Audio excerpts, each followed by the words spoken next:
주의 이름으로 사랑합니다. 인사 나누겠습니다. 주 안에서 사랑합니다. 오늘은 십자가 신앙으로 비상하라 이런 제목으로 하나님 말씀 함께 나누겠습니다.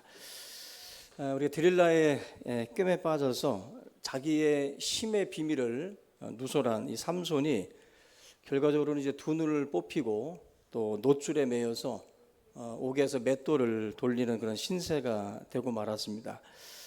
결국 이 결과가 어떻게 돌아가는가를 한번 보시면은 23절과 24절에 원수들이 하는 말들을 한번 우리가 읽어볼 필요가 있습니다. 23절과 24절을 다시 한번 보겠습니다.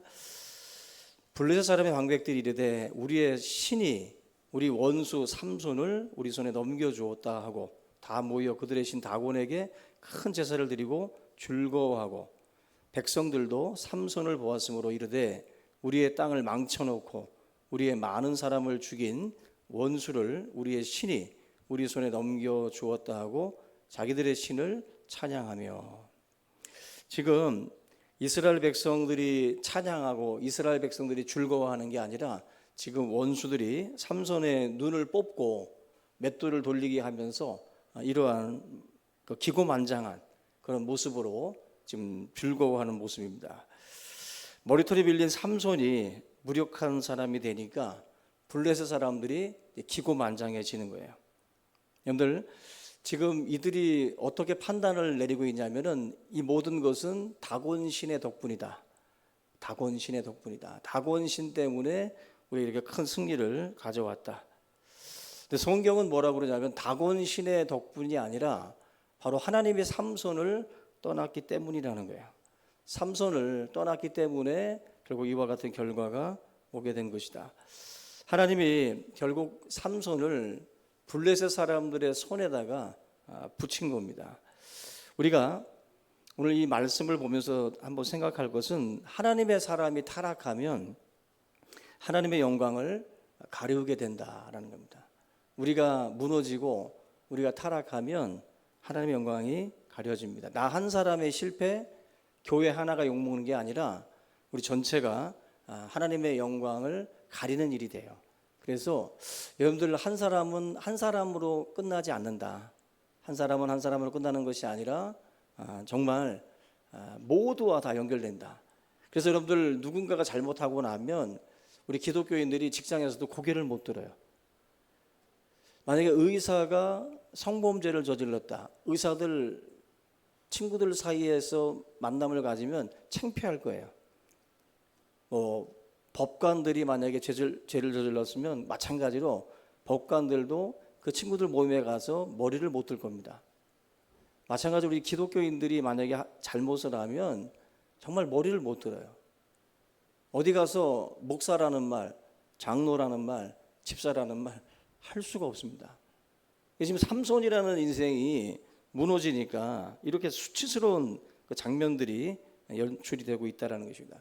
요즘에는 매스컴이 잘 발달이 돼서 조금만 잘못돼도 삽시간에 퍼지고 또 침소봉대돼서 많은 사람들에게 정말 안 좋은 모습들이 사실보다도 더 확대 재생산돼 가지고 많은 사람들에게 거짓된 이야기들이 다 이제 퍼져나갑니다. 그럼 그걸 다 주워 담아서 아니라고 변명할 수도 없고 그 잘못된 지식이 그냥 사람들의 머릿속에 다 박히는 거예요. 그래서 이게 사실이냐 아니냐는 중요하지 않아요. 세상은 이미 내가 들었던 말들을 결국 다 머릿속에다가 다 담아놓는다라는 것입니다. 그런 점에서 저와 여러분들이 상당히 삼손의 사례를 보면서 나로 인해서 세상이 하나님을 조롱하고 교회의 영광이 가려지는 일이 없도록 각별히 저와 여러분들이 정말 말이나 또 행동이나 그 모든 삶에 있어서 주의할 수 있기를 주의 이름으로 부탁을 드립니다. 우리 25절 말씀 보면은 삼손이 어떤 자리까지 내려갔는지를 보면 눈 뽑히고 맷돌 돌리는 것도 우리가 봤지만 25절 보면은 삼손이요 그들을 위해서 지금 제주를 부려요. 제주를 원숭이들 동물들이 제주 부리듯이 삼손이 지금 그 일을 하고 있습니다. 삼손을 불러다가 우리 앞에서 제주를 부리라는 거예요. 얼마나 정말 삼손 입장에서는 피눈물 나는 순간이에요. 정말 피눈물. 내가 삼손이었다라고 한다면 이 순간은 정말 모욕적이기도 하지만 정말 피눈물 나는 그러한 순간의 어떤 자리다. 여러분들 나귀 턱뼈로 얼마 전까지 우리가 1000명의 그 블레셋 군대를 물리쳤던 그 내용을 같이 살폈잖아요. 나귀 턱뼈로 1000명을 물리쳤던 지금 이 삼손이 원숭이처럼 지금 재주를 부리고 있다. 저는 이걸 보면서 맛을 잃은 소금의 비유가 생각이 났어요. 맛을 잃은 소금. 소금이 얼마나 중요하고 얼마나 귀합니까? 근데 소금은 맛을 잃어버리면 밖에 버려져서 사람들에게 밟힐 뿐이라 그랬어요. 지금 삼손의 모습을 보세요. 맛을 잃어버렸어요. 그래서 결국 세상 사람들의 발에 지금 짓밟히고 있습니다. 조롱당하고 있고. 하나님의 뜻을 잃어버리면 결국 사람들의 구경거리가 됩니다. 저와 여러분들의 인생이 맛 잃은 소금처럼 짓밟히는 인생이 되지 않기를 바랍니다. 하나님의 도구가 되셔야 돼요. 하나님의 도구가. 삼손은 하나님의 도구였다가 지금 오락거리로 전락됐습니다. 지금 오락거리잖아요. 재주 부리고 있고. 삼손을 하나님이 이런 목적으로 이 땅에 보내신 게 아닌데 삼손이 지금 블레셋의 오락거리가 돼가지고 조롱당하고 있고 아마 재주를 잘 부리면 박수도 크게 쳐줬을 거예요. 그 박수가 삼손에게는 힘이 되지 않는 거예요. 그 조롱이죠, 조롱. 여러분 삼손이 결국 사명을 잃어버리니까 이렇게 맛 잃은 소금처럼 밟히는 조롱의 자리로 추락을 하더라는 것입니다. 저 이걸 보면서도 참 삼손의 어떤 그 감정이입을 해보면 너무나도 슬펐을 것 같아요. 너무나도. 이게 추락이라는 것도 여기서 떨어지는 걸 추락이라고 하지 않습니다. 그죠? 정말 높은 곳까지 올라갔다가 떨어지는 게 추락이에요. 나귀 턱뼈로 1000명을 상대했던 삼손이 지금 이 모습을 보인다는 것은 그야말로 추락입니다. 최고 정점에서 바닥까지 지금 떨어진 거거든요. 이런 사람들이 사실은 더 비참함을 느낍니다. 느껴요. 40등 하다가 50등 했다고 그렇게 슬프지 않잖아요. 근데 1등 하던 애들은 10등 되면 자살합니다. 그죠? 이게 여러분들 추락이라는 것은 정점에 있는 사람들이 느끼는 감정이에요. 어떻게 보면은 이 삼손이라는 인생이 최고의 지금 비극을 어떻게 보면 맞이하고 있는데 지금 사명의 어떤 자리에서 일해야 될 사람인데 쇼를 하고 있잖아요. 지금 재주 부리면서 사명이 쇼로 바뀌었고 은혜가 웃음거리로 떨어진 그런 장면입니다. 우리가 가끔 이런 순간을 겪죠. 왜 내가 여기 있지? 왜 내가 지금 이 모양이지? 이런 어떤 삼손처럼 내가 서야 될 자리가 아닌데 그 자리에 서 있을 때가 있어요. 남들한테 박수는 받는데 하나님 앞에서는 눈물 나는 인생입니다. 그 공허라는 게 있잖아요. 공허라는 거. 여러분들 사명감을 가지고 살아가던 인생들이 추락해서 어느 다른 자리에 가서 아무리 박수를 받아도요 공허합니다. 공허해요.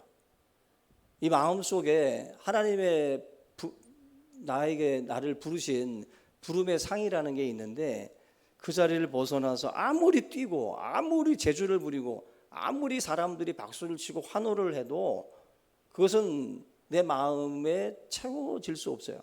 절대로. 수많은 군중들이 삼손에게 박수 치면서 아무리 잘한다 해도 삼손은 이 자리가 아니거든. 삼손은. 그렇기 때문에 삼손의 마음은 어떤 것으로도 좀 채워질 수 없는 순간들입니다. 하나님이 주신 재능을 세상 앞에 재주로 써버리게 되면 결국 박수는 받을지 몰라도 마음은 공허하다라는 거. 마음은. 그래서 여러분들 그런 것을 잘 감지하셔야 돼요. 내 마음이 왜 자꾸 이렇게 공허하지? 그 어떤 걸 해도 공허하고 공복 말고 뭘 먹어도 배부르지 않은 분들, 그런 것처럼 뭔가 이게 세상의 것들을 아무리 채워도 만족함이 없으면 그때는 깨달으셔야 돼요. 아, 이게 내가 지금 하나님의 거룩한 사명의 자리에서 지금 내가 뭔가 떠나 있구나. 내가 있어야 될 자리가 있구나. 그죠? 그 자리로 들어가야 침은 어디 있어야 돼요? 입안에 있어야 돼요. 침이 이렇게 제가 흐르면 그때부터 이제 이상해집니다. 그죠? 있어야 될 자리에 있어야 돼요. 피도 내 몸속에 있어야지 흘러내리는 순간 이상해집니다. 자기 자리가 있어요. 자기 자리가. 거기 들어가서 있을 때 가장 행복한 것이고 그때가 내 사명의 자리인 줄로 믿습니다. 삼손의 이야기가 오늘 이렇게 뭐 연자맷돌을 돌리고 또 재주 부리는 것으로 만약에 끝났다라고 하면 그 히브리서 11장에 나오는 영웅짝에 삼손은 끝내 못 들어갔을 거예요. 근데 우리가 잘 알듯이 히브리서 11장 믿음장에 믿음의 영웅들 목록 속에 삼손이 들어가 있습니다. 바로 오늘 같이 살펴보는 이 내용을 통해서 그래도 삼손이 막차 타고 들어간 거예요. 막차 타고. 그래서 실패로 끝난 이야기가 아니라 삼손의 이야기는 마지막 그 대미는 아름답게 마무리를 짓게 만듭니다. 22절에 보시면 그 암시하는 게 있어요. 막 복선처럼 깔리는 문장이 있는데 그의 머리털이 밀린 후에 다시 자라기 시작하니라. 머리털 자라는 게 도대체 뭐라고 이걸 성경에다 넣어놨겠어요? 그냥 다 자라나는 거 아니에요? 그죠?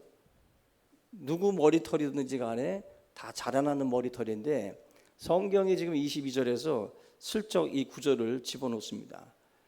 굉장히 특이하게 이 부분을 기록을 했는데 뭘 말씀하는 거겠어요? 희망을 이야기하는 거예요. 희망을.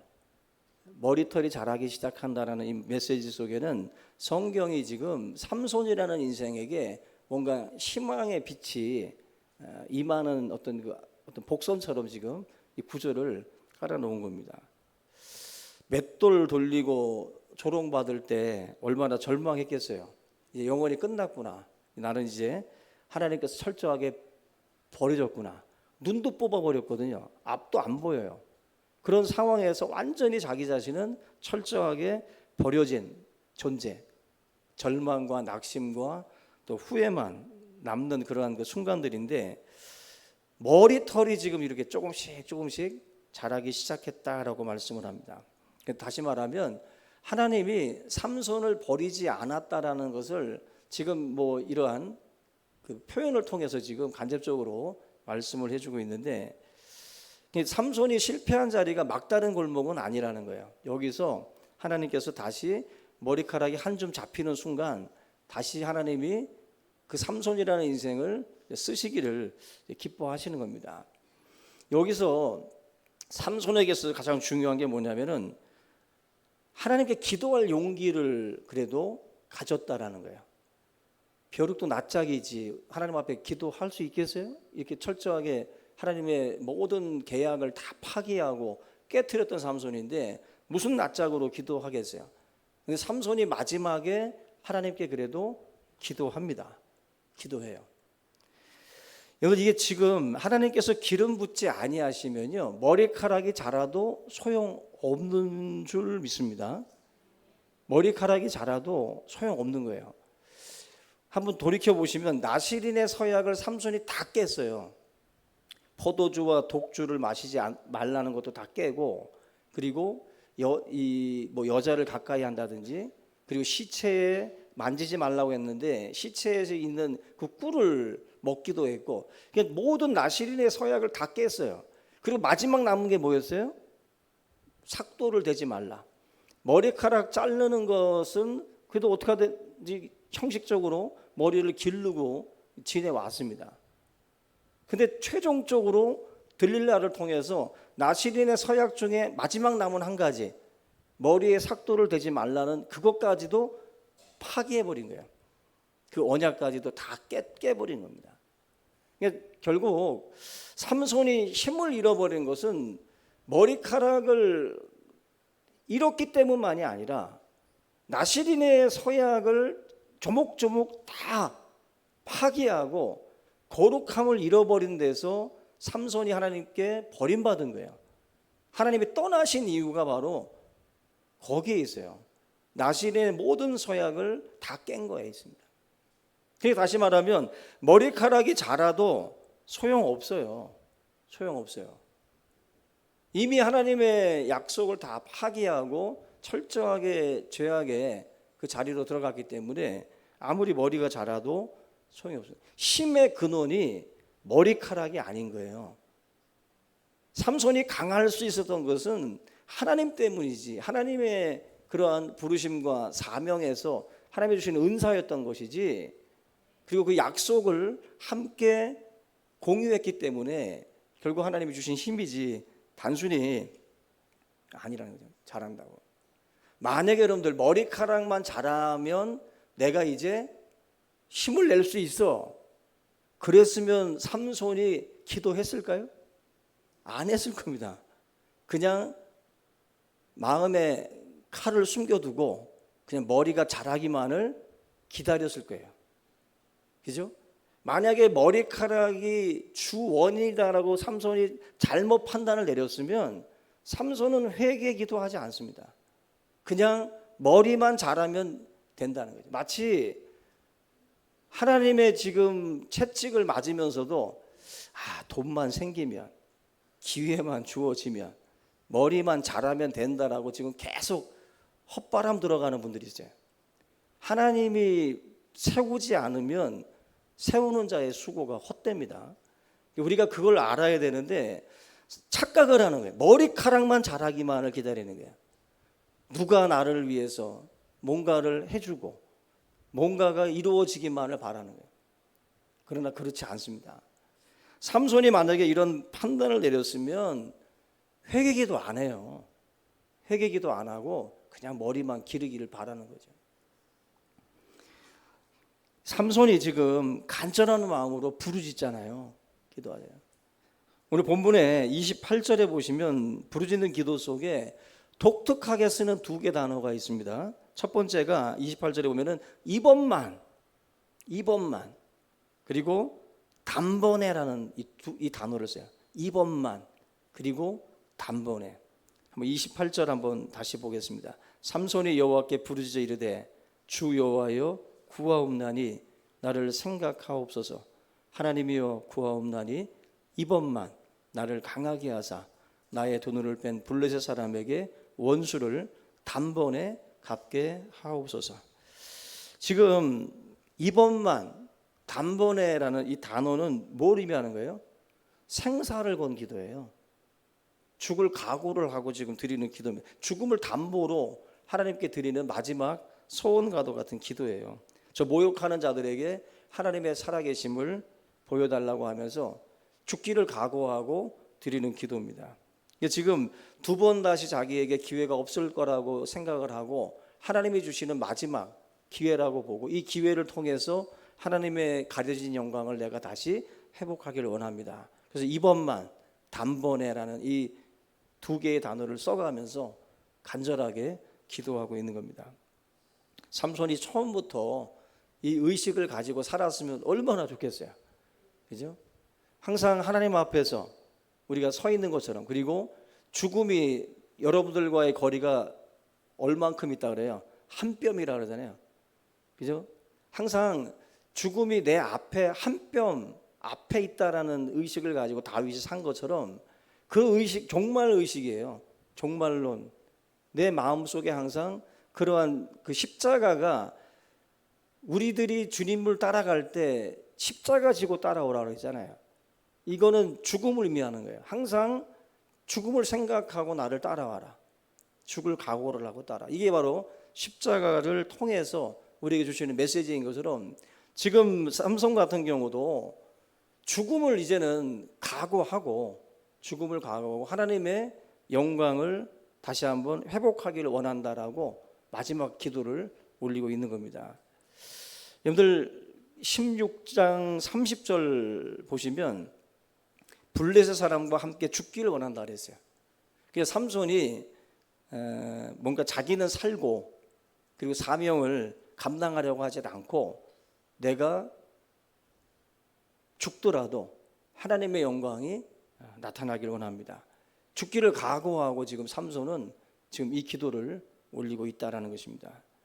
결국 희생을 각오하는 사람은 실패자가 아니라 성공자인 것처럼 지금 이 죽기를 각오하는, 목숨을 내놓는, 에스더가 죽으면 죽으리라 하고 달려갔을 때 하나님이 에스더의 인생에 놀라운 그 기회를 주시는 것처럼 우리가 십자가를 지려고 할 때 하나님이 함께 하시고 하나님의 역사 하실 줄로 믿습니다. 예수님의 이 십자가를 지고 따라오라는 말씀은 그런 점에서 살고자 하면 죽고 죽고자 하면 사는 거예요. 그게 이제 십자가의 신앙이에요. 오늘 이 제목처럼 십자가의 신앙으로 다시 비상할 수 있는 거예요. 추락한 자리에서 내가 정말 나락으로 떨어졌다 할지라도 하나님의 십자가의 신앙을 붙들면 하나님이 다시 일으켜 주신다라는 것입니다. 저는 그걸 믿습니다. 여러분들에게도 어떠한 자리로 떨어졌든지 간에 어느 높이에서 떨어졌든지 간에 하나님 앞에 이 삼손처럼 하나님 앞에 간절한 마음으로 정말 죽기를 각오하고 매달려 기도할 때 하나님이 다시 여러분들을 비상케 하실 줄로 믿습니다. 일본이 한국을 착취하고 있을 때 한국의 젊은 청년들이 만주에 있던 우리 독립군을 찾아갔다라고 그래요. 자기가 자기의 삶을 이 독립군에 투신하겠다라고 요구를 했을 때 선배들이 물어본 세 가지 질문이 있습니다. 돈 있냐? 고향이 어디냐? 학교 어디 나왔냐? 이거 아니에요. 이거 묻질 않고 세 가지 질문이 뭐였냐면 총에 맞아 죽을 각오 돼 있냐? 두 번째, 굶어 죽을 각오 돼 있냐? 세 번째, 추위에 얼어 죽을 각오 돼 있냐? 이게 독립군들을 모집할 때 던졌던 세 가지 질문이래요.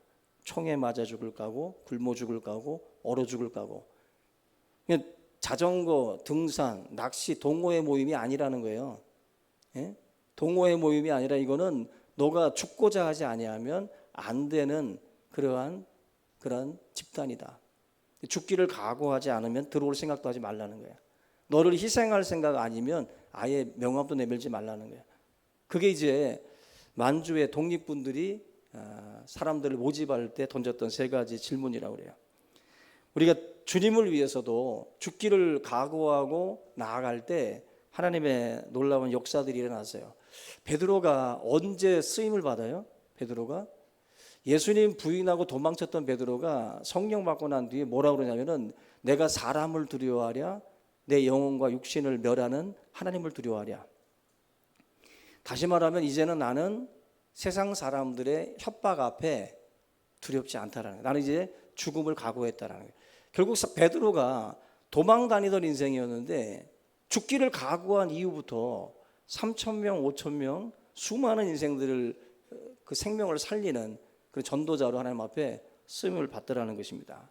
결국 삼손이 죽을 때 죽인 자가 살았을 때 죽인 자보다 더 많았다 그랬어요. 30절 보면 앞에 이루었던 공적보다 이 단 한 번의 기회를 통해서 더 많은 영광을 삼손이 이루는 거예요. 그래서 제가 믿음의 영광장 그 히브리서 11장에 들어갈 수 있었던 것은 어쩌면 이 마지막 삼손의 죽을 각오, 십자가를 졌기 때문에 결국 삼손이 믿음장에 들어갈 수 있었다라고 봅니다. 결국 죽음으로써 이뤄낸 공적인 거예요. 죽음으로 마지막 자기의 생명을 바쳐가면서 십자가로 이룬 승리라는 거예요. 예수님이 마치 십자가에서 죽음으로 이룬 승리처럼 삼손도 자기를 죽임으로 결국 이 큰 승리를 가져오게 됐다라는 것입니다. 삼손이 붙잡고 있던 두 기둥이 넘어갔고 웅장한 다곤신이 무너졌습니다. 영적 전쟁에서 최고의 정가를 올린 것이 바로 이 마지막 장면이에요. 마지막 장면. 한 번 더 기회를 하나님이 주시는 것을 볼 수가 있는데, 여러분 아무리 비록 실패자라 할지라도 우리가 경건의 이 비밀을 회복하게 되면 하나님이 쓰십니다. 하나님이.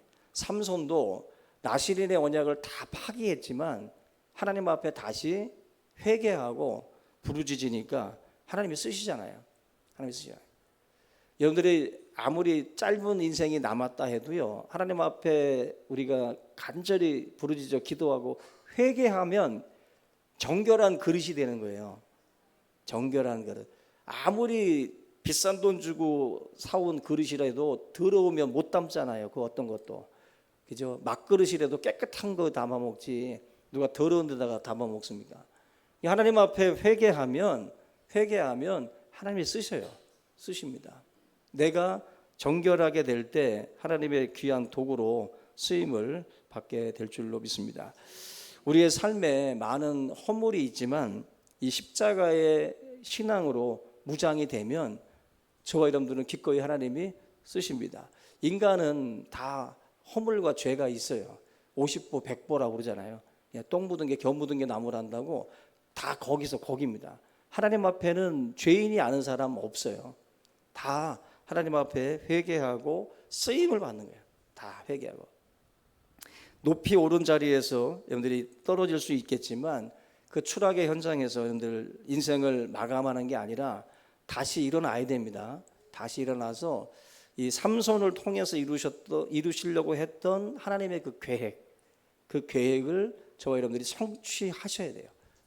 여러분들은 다 사명이 있어서 보냄을 받은 겁니다. 그래서 녹슬어서 없어지지 말고 달아서 없어지라고 조지 휘필드가 말한 것처럼 달아서 가셔야 돼요. 쓰다 뭉땅연필처럼. 그게 하나님의 부름받은 저와 여러분들의 삶의 모습입니다. 다윗도 간음하다가 추락했잖아요. 베드로도 예수님 부인하고 추락했고, 근데 나단 선지자 보내서 회개시키고 다윗을 베드로에게 주님이 찾아가서 다시 회개시키고, 그리고 하나님이 다시 베드로를 쓰고 다윗을 쓰셨잖아요. 그죠? 아무리 세상은 용서 안 할지 몰라. 다윗은 간음을 했기 때문에 지금 우리나라도 용서가 없어요. 보면 제가 언론을 보면 국민들이 잔인해요. 연예인들 걱정은 하실 말자 그러잖아요. 그죠? 연예인들이 잘못해서 뭐 10년 고생하다 나와도 또 정죄하고 또 죽이려고 합니다. 제가 너무 착한가? 음주운전 할 수 있어요. 좀 용서해주고 기회 한 번 더 주고 할 수도 있는데, 그러다가 얼마 전에 그 애띤 그 자매도 자살했잖아요. 그런 것처럼 뭔가 이 공인의 자리에 가 있는 사람들에 대해서는 더 용서가 없는 것 같아요. 더 용서가. 우리가 세상을 살 때 세상이 내리는 어떤 그 판단처럼 너무 정죄로 가지 말고, 여러분들은 항상 기억하셔야 돼요. 우리는 선심이 아니에요. 파울, 아웃, 이거 외치라고 여러분들 앉혀놓은 거 아니라고. 여러분들이 세우는 자가 되고 일으키는 자가 되셔야지, 남의 손을 넘는지 안 넘는지만 보고 계시면 안 돼요. 그건 하나님이 심판자고 하나님이 주관자라고. 그건 하나님이 하실 일이고, 우리가 해야 될 일은 뭐예요? 세우는 역할이에요. 세우는 거. 삼손에게 하나님이 기회를 주시는 것처럼 하나님이 주겠다는데 우리가 왜 정죄하고 우리가 뭐라고 그럽니까? 아니라는 거예요. 하나님이 주시는 기회를 살리고 안 살리고는 자기의 이제 책임이고, 그걸 통해서 다시 비상하느냐 아니면 추락의 그 자리에 그냥 주저앉느냐, 그럼 자기 몫인 겁니다. 그러니까 삼손은 가진 게 아무것도 없어 보였잖아요. 이제 눈도 뽑혔으니까 시력도 없고 힘도 없고 자유도 없습니다. 이제 아직 남은 거 하나, 마치 이순신 장군이 내게는 12척의 배가 남았다고 하듯이 다 무너져도 남은 게 있어요. 성도는 기도가 남아요. 기도. 아무리 다 바닥 쳐도요, 성도들은 하나님 앞에 부르짖는 기도의 그 길만 잡초가 우거지지 않으면 됩니다. 그 길만 닦여 있으면 주님 앞에 나가서 기도하시면 되는 거예요. 그때 하나님이 여러분들을 일으키시고 회복시켜 주십니다. 다윗보다 낫잖아요. 우리가 베드로보다 낫잖아요. 3번 정도는 안 했죠 우리는. 예? 그런데도 베드로 생선 구워주고 예수님이 모닥불 펴놓고 그 먹여가면서 다시 일으키잖아요. 예? 하나님의 마음은 돌아온 자식을, 탕자를 반지 끼워주고 소잡아주고 옷 입혀주듯이 그게 하나님의 마음이에요. 다시 돌아오고 부르짖으시면 하나님께서 다시 일으켜 주실 줄로 믿습니다. 오늘 이 말씀을 붙들고 우리 모든 성도님들이 추락한 자리에 그냥 머물러 계시지 말고 기도로, 회개로 다시 그 영광을 회복할 수 있기를 주님의 이름으로 축원합니다.